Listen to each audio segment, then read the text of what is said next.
My guru grew up in the generation in which, if you had the means, you spent a lot of time watching Kabuki, and he did. And the thing about Kabuki is, see, these are boys that have had minimal interaction with women, and when they later are out there interacting with anybody at all, um, they often don't equate women's expressions with anything relatable to themselves. And so they have these actors, these all male performances. And if you watch, there's a lot of Kabuki on YouTube, you can watch it. And these men are not convincing. They are absolutely not convincing. But what they're doing is they understand the story, they understand what they're supposed to be expressing, and they're running those expressions through the male's process. So they're dressed as women, they're they're female characters, but the expressions on their faces are male, and they don't look like women.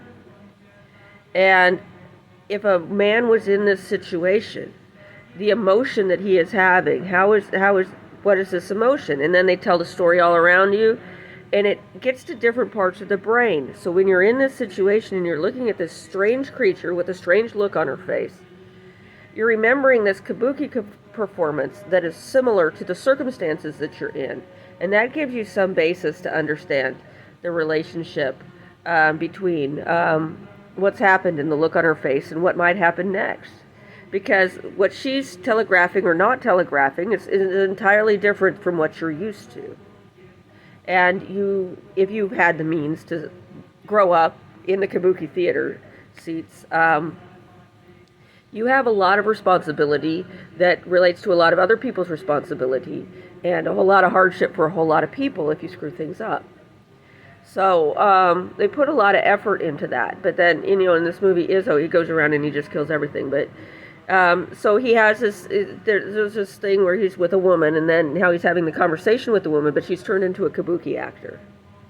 And so that's a little unsettling, like from the Western point of view. But that is something that I haven't seen, anything that thoughtful in the West ever. I've seen what looks like that you abducted people from Asia and they did some portion of things.